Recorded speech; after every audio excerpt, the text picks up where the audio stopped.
Usan,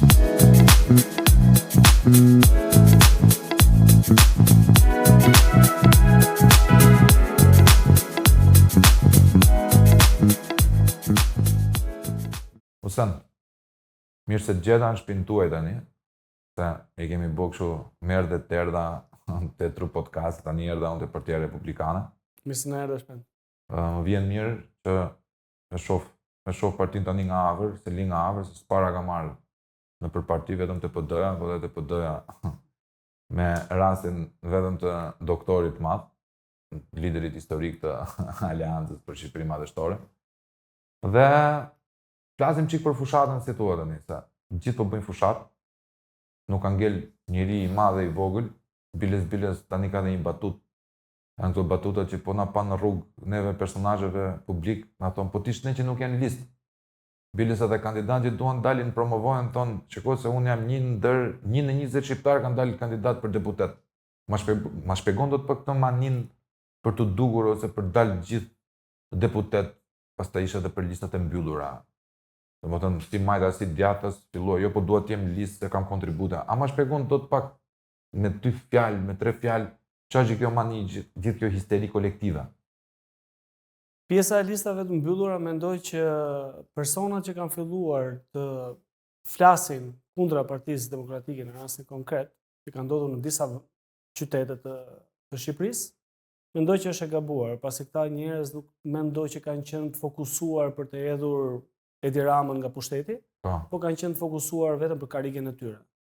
Nëse do e shohin pak më gjerë situatën, do të fokusohen si një ekip i vetëm, sepse të jesh në listë mbyllur duhet kesh një kontribut të gjatë gjerë, jo vetëm për Partinë Demokratike, po që është Partia Republikane, aleatët, në jetën publike, duhet kesh bërë disa beteja politike publike, të cilat nuk janë të thjeshta, dhe njëkohësisht duhet kesh dhe një kontribut në vite, nuk mund të dalë, edhe intelektual, nuk mund të dalësh sot pse dole në 1, 2 apo 5 media, ke pasur një debat publik dhe do të thotë që ti do të jesh në listë mbyllur, apo pse ti dole mirë me rezultatin në primare, do të jesh patjetër në listë mbyllur.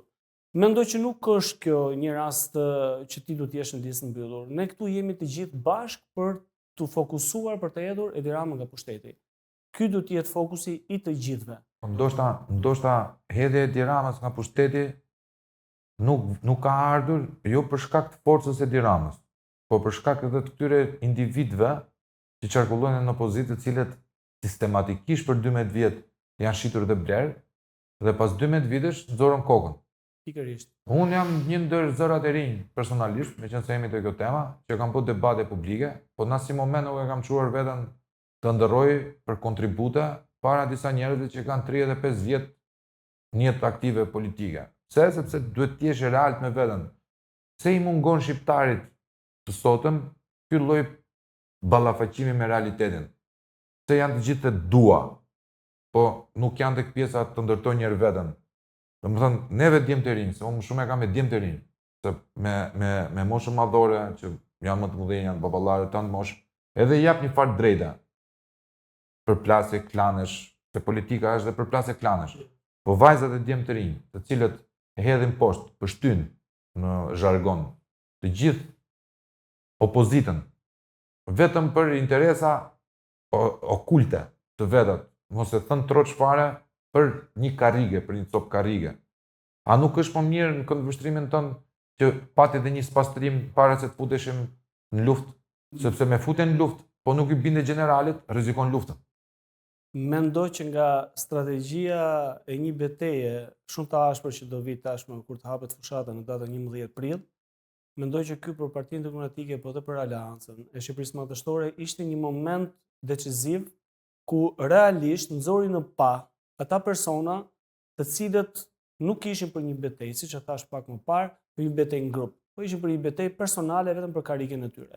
Kështu që në rastin konkret unë mendoj që u spastrua Partia Demokratike, u spastrua komplet lista e Aleancës për Shqipërinë Madhështore dhe tashmë ke persona që realisht po japin kontributin e tyre në maksimum për të përthithur vota dhe të krijojnë mundësinë që të japin shqiptarëve një ndryshim, një qeverie që ka 12 vite dhe nuk ka dhënë asgjë përveç se premtimeve boshe, po mos ta harrojmë dhe çmimet e larta kudo.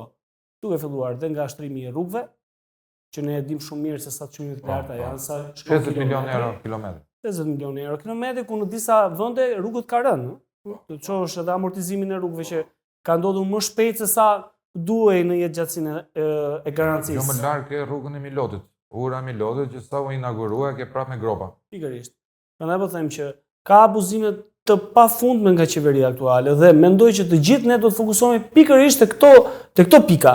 Dhe mos të rrim të allakatemi të merremi me idenë që hajde godasim X apo Y brenda Partisë Demokratike sepse kanë bërë listat. Jo, listat kanë peshën e tyre dhe mendoj që janë bërë në mënyrën më të mirë të mundshme. Ekziston një shprehje. Neve duhet t'i ruhemi urisë të njerëzve të cilët kanë 12 vjet në opozitë. Sa e gjen tension zotaj të lloj fenomeni tek opozitarizmi 12 vjeçar. Nuk po e shtri opozitarizmin vetëm 4 vitet e fundit, që doktor Sali Berisha, duhet thënë e vërteta, ka bërë një luftë legjendare në spektrin tim personal, që shkoi dhe, si thua, shpëtoi një parti nga shkatrimi plot. Në kjo është totalisht meritë e doktorit, është genialiteti i doktorit me Amerikën kundër, jo me Amerikën kundër, po me Deep State-in kundër, Sorosin, dhe me gjithë kukullat e Sorosit në ambasadë dhe jo vetëm edhe në jetën publike, që mua dhe ty në përplasjet tona debatet publike na është dashur të përballemi me ta. Por le të flasim për një opozitë që ishte 12 vjeçare. Pra, janë njerëz të importuar edhe nga Partia Demokratike e para 2021-shit. Si e shikon ti këtë lloj urie? Është zbutur, janë larguar njerëzit me uri?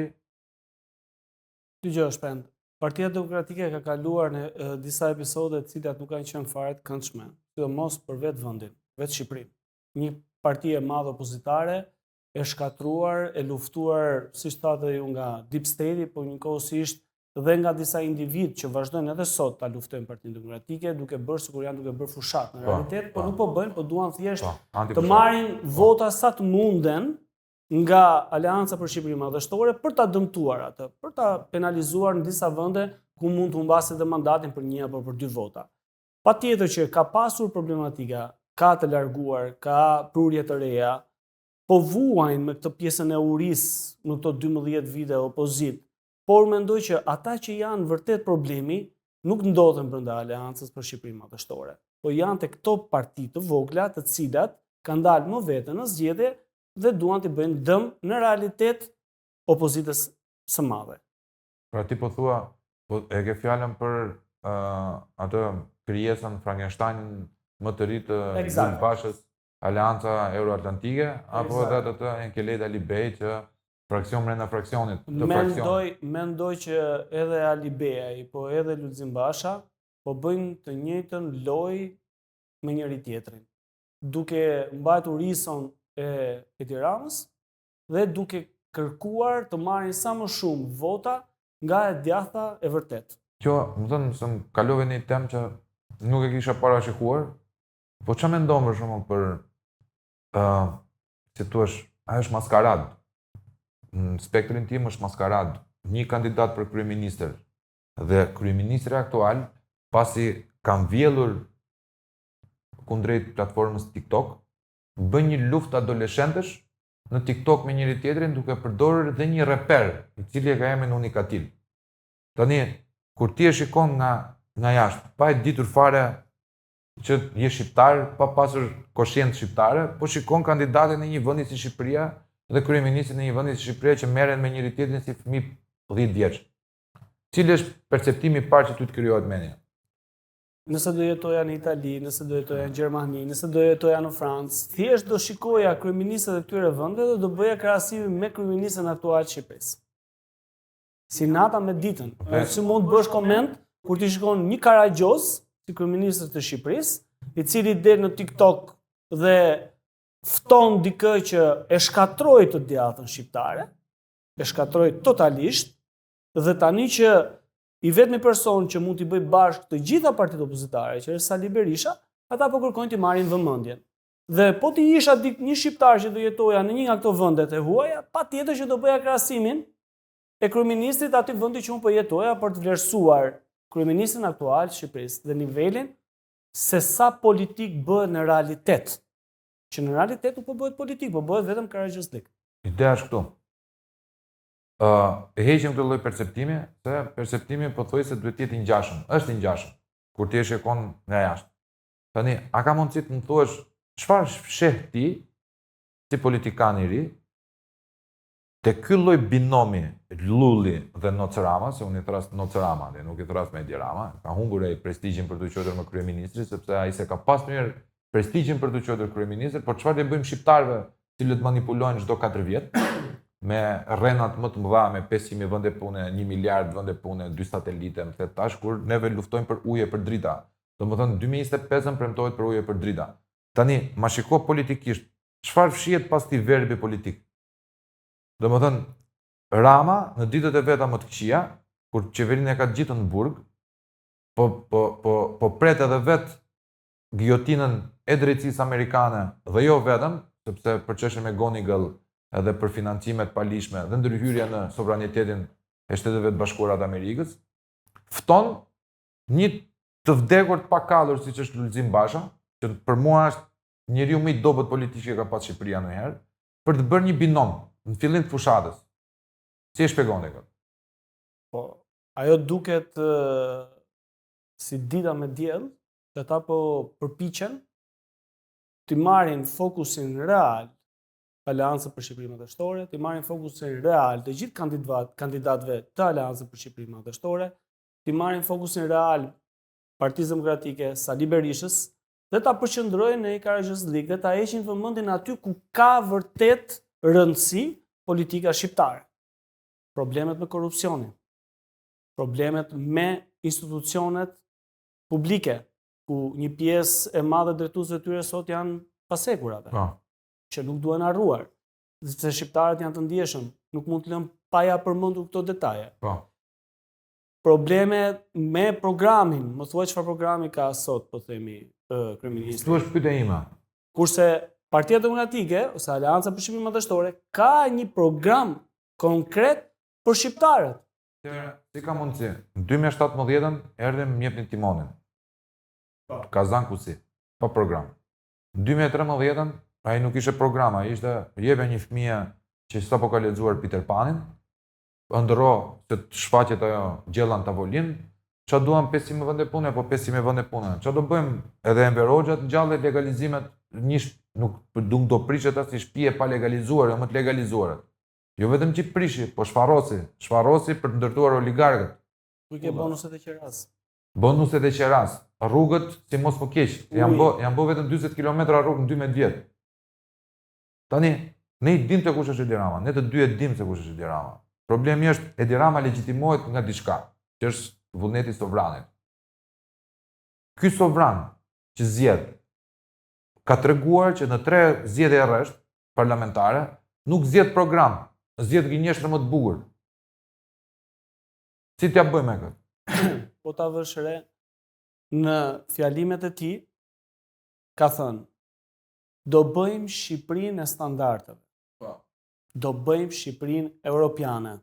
Po tani u kujtuaj mbas 12 vitesh vendosi standarde? Tani u kujtua mbas 12 vitesh të flasi për Shqipërinë europiane? Më mirë vonë se sa kur. Jam shumë dakord, por do të kemi parasysh që standardet në kuris të kujt po bëhen? Timin tëndit zotërisë.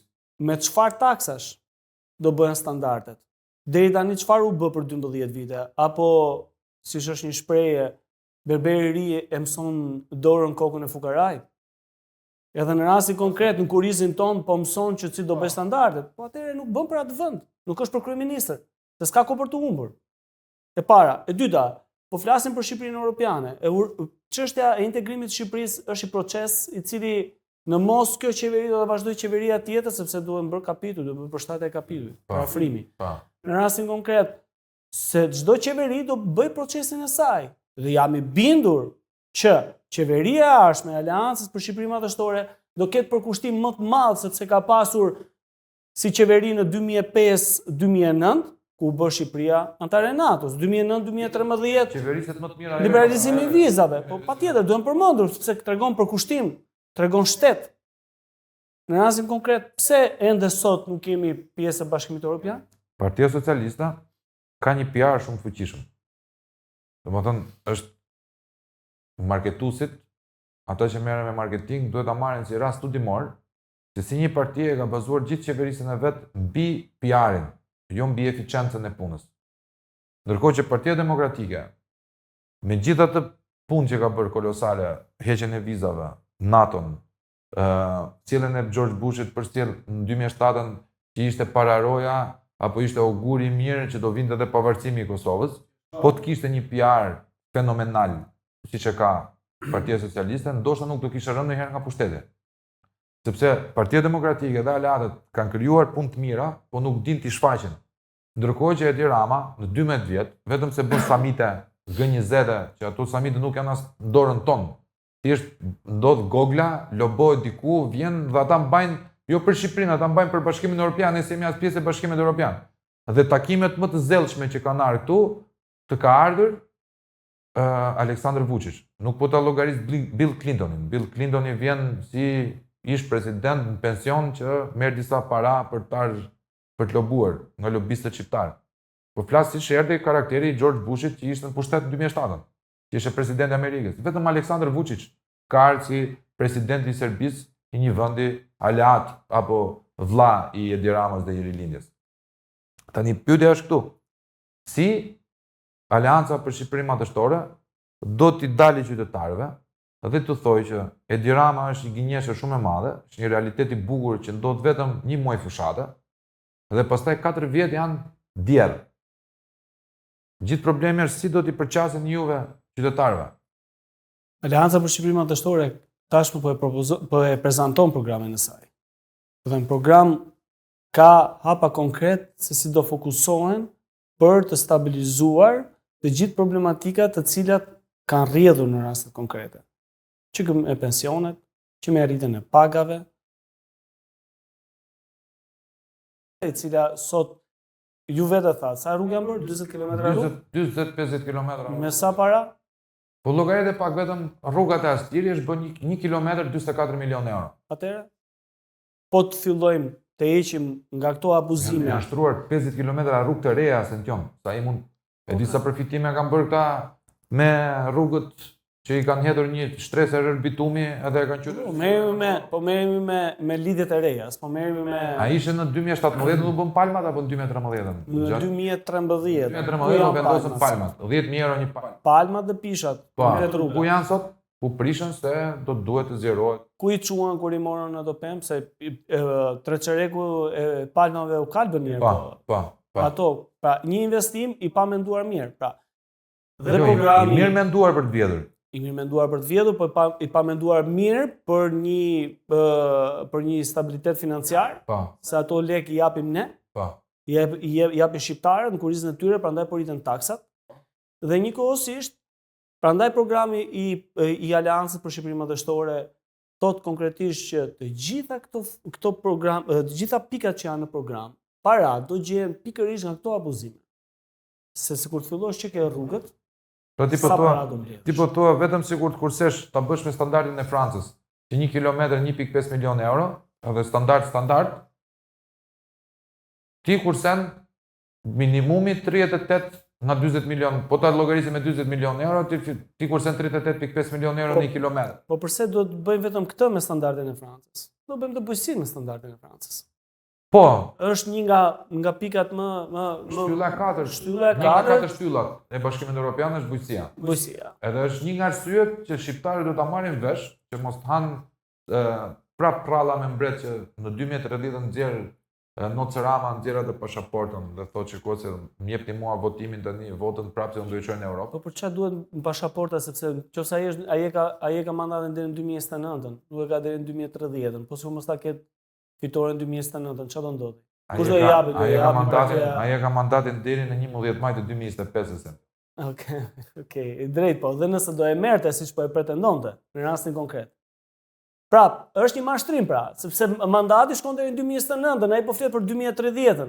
Pra ka një mospërputhje edhe me datat që duket që është një mashtrim. Jo, ai ta thot, do të them po ta kapësh Ramën në verbin e tij politik, ai me të vërtet mandatin e 4 e ka 25-29, ai thot Shqipëria 2030, sepse ai po synon mandatin e 5. Në perceptimin e tij që hedh ai, ma jepni mua se edhe në mandatin e 5. Pra me të njëjtin premtim. Problemi është këtu. Neve, në qoftë se na vjen si opozit, na vjen një platformë e kundërshtarit dhe ka gjithë drejtën e botës së fund ditës është luftë politike. Rama, është kosto e tij, a do t'i ketë kosto këto premtime apo do t'i ketë fitore? Deri tani ka rezultuar që mashtrimet e tij dhe gënjeshtrat e tij i kanë dalë fitore. Mos flasim pastaj për financimet e palishme të zgjedhjeve të fortët, milionat e eurove, lekë incineratorëve etj që shqiptarët i dinë. Problemi është neve mos merrem me ato, se ashtu japim pik marketingu atij. Neve të merrem me pse nuk funksionon antarësimin i Shqipërisë në Bashkimin Evropian. Dhe sipas teje pse nuk funksionon, pse nuk antarësohet dot Shqipëria në Bashkimin Evropian. Po shpend, sot po flasim për një administratë që nga momenti në moment mund bjerë një ministër në burg apo një drejtues tjetër i institucioneve shqiptare. Një. E dyta, siç edhe përmendëm pak më parë, një nga 4 shtyllat kryesore, që është bujësia, që ne kemi investimin zero në bujësi, që Bashkimi Evropian e ka për detyrë që duhet plotësuar, se do ta japi ty Bashkimi Evropian të drejtën që të bëj pjesë të vetën kur ti s'ke plotësuar edhe këtë shtyllë. Kapitujt të bësh parafrim legjislacioni nuk mund ta mbarosh dot në 4 vjet, se nuk e mbaroi Kroacia në 4 vite parafrimin e legjislacionit. Ju deshën 10 vjet Kroacisë. Po. Që është me standarde shumë më lartë. Si mund ta bëjmë ne? Ne sa po kemi filluar dhe jemi shumë brapa. Pra është një proces që kërkon kohën e vet, çdo gjë nuk pse thot kryeministri në 2030 do jemi pasaportë europiane, do thotë që është e vërtetë, sepse ti je pjesë e ka pasaportë europiane. Në thelb. Në thelb. Se njëta pasaportë thjesht ti do të njihet si ke të drejtën po. Sot kemi të drejtën të lëvizim pa viza, po me një afat saktuar në 2030 sipas pretendimeve të kryeministrit nuk do ketë pasaportë europiane, siç po thotë, po do ketë drejtën të lëvizin ku të duan për sa kohë të duan. Por nuk është ky problemi. Problemi është a i plotësojmë në kushtet në të vërtetë dhe çfarë po bën qeveria për plotësuar kushtet. Deri tashmë në 12 vite nuk e ka plotësuar kushtet. Në asnjë moment nuk ka ecur përpara procesi i integrimit. Gjithmonë kemi pas refuzim derisa dha një moment saktuar negociatat. Janë pezulluar negociatat. Pra, sot po të fillosh me parafrim legjislacioni për të gjitha kapitujt, ku më kryesori është një ndër to është pjesa e gjykatave dhe bujësia, jemi të ngelur në klasë ndryshe, se ne po hasim picirë me pjesën e gjykatave. Pyetja ime është këtu. Ka ndodhur Bashkimi Evropian e ka pasur një fazë zgjerimi edhe në 87-ën, edhe në 81-shën, edhe në 78-ën. Mos qofshe i gabuar me vitet specifik, por kur ka antarësuar Greqia nuk ka pasur as edhe një lloj parametri ekonomik. Domethënë, i ka shkruar në mënyrë fiktive të ardhurat financiare për antarësim. Sepse Bashkimi Evropian e shifte të volitshme që pozicioni gjeografik i Greqisë i duhej në luftën kundër Bashkimit Sovjetik ato kohë. I duhej si zonë influence. Tani ne jemi në luftën e dytë ftohtë. Pra ka një luftë ftohtë midis lindjes së perëndimit Kina, Rusia dhe India kundër perëndimit kolektiv. Para se të vinte Trumpi sidomos. Problemi është këtu, mos vallë Edi Rama po synon marrëveshjen gjeostrategjike me Bashkimin Evropian ta quajë si fitore të qeverisë vet, edhe pse nuk plotson asnjë lloj kushti. A mendon se është ky një rrezik? Mund të jetë strategji, por mund të jetë edhe rrezik. Po mendoj që në kushtet aktuale ku Bashkimi Evropian është, mos me pjesën e luftës midis Rusisë dhe Ukrainës, mendoj që Bashkimi Evropian do fillojë dhe do i rrisë standardet e saj. Nuk do bëj tolerancë aq të mëdha. Shqipëria është një focal point për Ballkanin, por gjithmonë kemi qenë pro-europian dhe pro-amerikan, edhe kjo nuk lëviz dhe nuk shkohet në përmendje. Kështu që në rastin konkret mendoj që Bashkimi Evropian do fillojë dhe do i rrisi kërkesat e saj ndaj vendeve si Shqipëria apo vendeve tjera të Ballkanit. Unë uroj që Partia Demokratike dhe Aleanca për Shqipërinë Madhështore dinë se si ta relativizojnë mashtrimin e radhës të Ramës. Sepse Tani më është një augur i keq për Ramën se nuk ka më gënjeshtra. Për 12 vjet i ka mbaruar gënjeshtrat. Tani po përpiqet por vatet të ngrihet një gënjeshtër tjetër që është antarësimi në Bashkimin Evropian, por që ja preu hovin sekretarja e Këshillit të Evropës që ta pezullohen negociatat deri në 2027 me Shqipërinë dhe me Maqedoninë e Veriut. Domethënë doli një blluf i madh. Tani heqim mashtrimin e madh global. Europa, Shqipëria, Lul Bash ato do heqin vizat me Amerikën. Thua ti Luli ha byrek me Trumpin te shtëpia Bardh. Domethënë këto janë idiotësira që ne jemi mësuar fatkeqësisht t'i dëgjojmë. Kemi një problem tjetër. Patronazhistët. Kur dëgjon fjalën patronazhist, çfarë të vjen në përmendje? Fjala e parë që të vjen në përmendje. Fjala e parë nga historitë që kam edhe nga imat, më kujton pikërisht kohën e parë të regjimit, ku në atë kohë spiuna quheshin 80 lekësh, sot e ka modernizuar dhe ka bërë patronazhist. Është i njëjti sistem, thjesht është modernizuar duke ndryshuar emrat, ku sot vota nuk është më e lirë, sepse patronazhistët ta lexojnë votën, vinë ta kërkojnë, të ndjekin nga pas, marrin informacion për ty, të intimidojnë, bëjnë gjithçka që të kenë mundësi që vota mos jetë e lirë. Po të funksiononin gjykatat. Se biem besoj parimisht dakord që sistemi i drejtësisë është një fluskë e madhe? Jam shumë dakord. Okej, domethënë bëjmë një marrëveshje fjalësh që të dy mendojmë, do ngrem tezat tona mbi parimin që drejtësia nuk funksionon. Sepse drejtësia është tek çdo qytetar, që nga shkalla e parë në Berat, në Fier deri tek gjykata e lartë, te shkalla e lartë. Neve flasim vetëm për Spagun që të duam kokë turqi. A kupton, duam gjak, Koloseu modern. Unë pres në gjyqje për prona, ti pret në gjyqje për prona, pra nuk funksionon kjo drejtësia. Po sigur funksionon kjo hipotetikisht kjo drejtësia një ditë, me ardhen e aleancës, ta zëmë për shkakun, pret që të marrë pushtetin. A do ketë ndjekje penale për këta lloj patronazhistëve të cilët thyen të drejtat e njeriut, pra të drejtën time për privatësi, të drejtën time për të menduar, të drejtën time për të ushtruar vullnetin e lirë? Siç u bë në vitet 92 edhe më mbrapa, ku në atë kohë u zhbën këto celula po i quaj që ne i quajtëm spiuna ose 80 lekësh. E njëjta gjë duhet të bëhet edhe nëse ne arrim që të marrim zgjedhjet, ku Aleanca për Shqipërinë Madhështore duhet ngresh struktura konkrete për të zhbër këto lloj celulas, të cilat nuk lën njerëzit të jenë të lirë në mënyrën se si të shprehen, për të votuar, ndoshta për të sharë dhe qeverinë, që kushdo qeveri që të jetë. Duhet kritikuar, çdo qeveri duhet kritikuar. Patjetër që këto celula të shpërbëhen sipas ligjit. Dhe nuk duhet lënë asnjë njeri në këmbë, sepse është e frikshme që sot që flasim 2025-ën, ku bota bën zgjedhje me votim elektronik, ta nxjerrë rezultatin për 24 orë, ne jemi akoma duke diskutuar për spionat me sistemin e viteve 45-90 që ekzistojnë në 2025. Mendoj që kjo është shkelje e të drejtave të njeriut mbi lirinë e shprehjes, mbi lirinë e veprimit. Një nga ngjarjet më të mëdha, po të llogarisësh 40 ditën e fundit në politikën shqiptare, është ardha e Kris Lasivitës në krah të kryetarit të historik Sali Berisha dhe zotit Fatmir Mediu. Opinioni, diskuri publik është ndarë në njerëz që e shajnë, e quajnë një rroktar, një njeri që i ka marrë lekët, dhe disa të tjerë që e kanë idullin apo simbolin e rrëzimit të kryemafiozit shqiptar që është Edi Rama. Ti si e shikon ardhen e Lasivitës? Is there a new sheriff in town? Patjetër që ka një sherif të ri në qytet, edhe ai është Sali Berisha, është e padiskutueshme.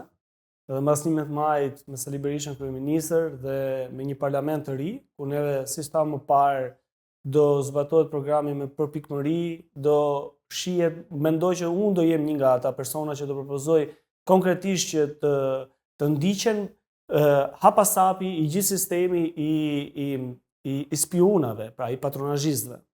Patjetër që ka një grup që Lasivitën, Kris Lasivitën e e shohin si person që është thjesht një roktar, po ka një grup tjetër që e shohin si vërtet një person i cili ka një peshë reale nga politika amerikane. Unë nuk mendoj që mund të vijë një person me një status të tillë, të vijë në një shtet si joni, një vend kaq të vogël si joni, që mund të jetë sa 1/10 e një shteti nga 50 shtetet e Amerikës. Një lagje Bronxi.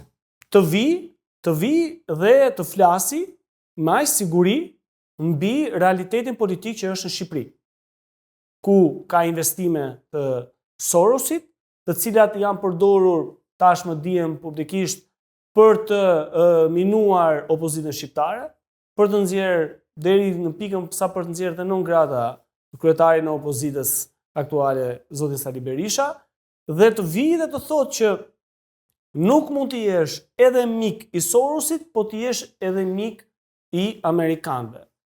Nuk mendoj që ka luajtur mendsh një person i tillë me status të tillë, një person që i ka qendruar presidentin Trump në krah dhe e ka udhëhequr bashkë me ekipin e tij drejtfitores. A mendon se Krisla Civita është oguri për të ardhur Aleanca për Shqipërinë Madhështore në pushtet? Është i garanci? Atëre, patjetër që opozita shqiptare duhet bëj punën e vet me qytetarët shqiptarë. Duhet patjetër të denoncojë çdo problematik caktuar që ka nga qeveria, mbi abuzimet që janë bërë nga qeveria, po duhet patjetër të jetë me shqiptarët në takime të përditshme në bazë, duke i prezantuar jo vetëm programin, po duke i dhënë siguri atyre dhe patjetër që është një augur i mirë që La Civita është në Shqipëri. Nga ndryshon Aleanca për Shqipërinë Madhështore nga rivdekja? Aleanca për Shqipërinë Madhështore është një shpresë tashmë. Po të shohësh listat e hapura të Aleancës për Shqipërinë Madhështore janë nga qytetar të rinj, nga shtetas të rinj në moshë, të cilët duan të ndryshojnë vendin e tyre. Po sfidojnë, po kalojnë sfida duke dalë në lista hapur vetëm dhe vetëm për të kontribuar për të hedhur këtë qeveri, që është prej 12 vitesh dhe ka abuzuar me gjithë buxhetin, me gjithë dashamirësinë që qytetarët shqiptarë i kanë besuar. Shua, ka një perceptim në publik që do iki ky, po kush do vi. Prandaj pyetja ishte çka ka ndryshe? Shpend, dëgjoj, politika shqiptare ka parë dhe më të këqij. Po. Nuk mund të themi që në politik nuk ka gabime. Në politik bëjnë gjithë gabime. Por problemi është kur ti bën gabime dhe nuk i pranon, është i problem shumë i madh. Dhe ky është me kryeministrin aktual. Ndërsa me atë që është sot kryetari i opozitës, patjetër që po ta shohësh, është i vetmja figurë në opozitë që i ka bërë gjithë bashkë. Dhe nuk do të thotë siç ishte kancelari sotëm gjerman, i cili më përpara kishte kandiduar dhe s'kishte fituar kundra Merkelit, po sot po diskutohet për qenë kancelar, pra për të zënë pozicionin kancelar. Nuk mund diskutohet që nuk mund të funksionojë edhe kjo pjesë. Patjetër që tregu, shqiptarët... Shpendi e kupton, sepse beson te refleksioni. Beson që politika është ditë mira, ditë këqija. Problemi është e perceptimi me njerëzit.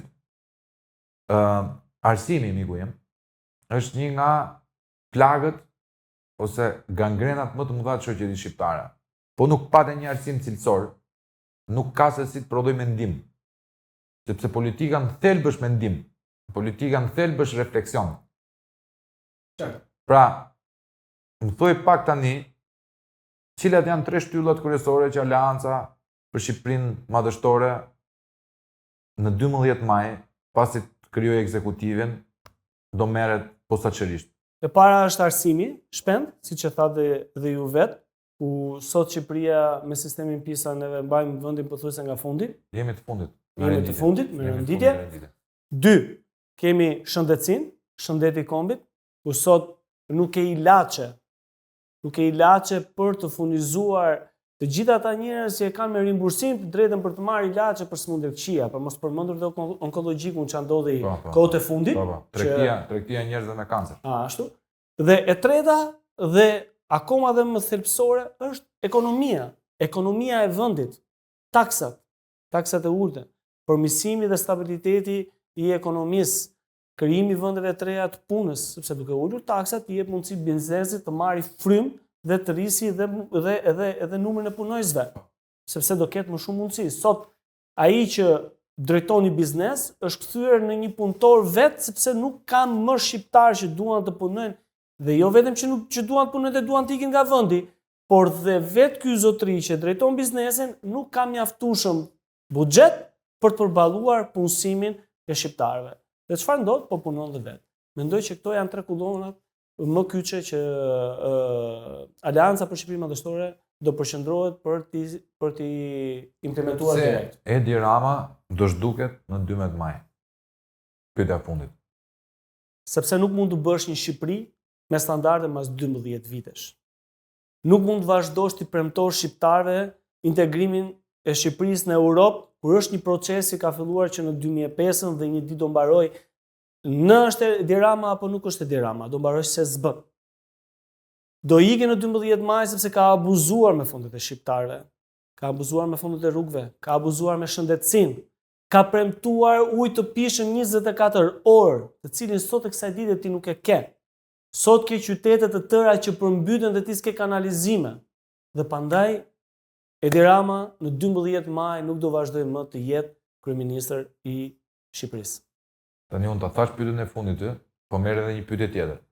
Po me Lalierin çfarë do bëhet? Apo do jetë pendito, se nuk e mban dot burgun? Unë mendoj që Lalieri do fillojë të bëhet pendito, sepse jo vetëm se nuk e mban burgun, po e ka kuptuar që është tradhtuar nga të tjerët. Është tradhtuar nga të tjerët. Okej, shumë faleminderit Sention. Faleminderit ty Shpend që erdhe pranë zyrave tona. Kënaqësi.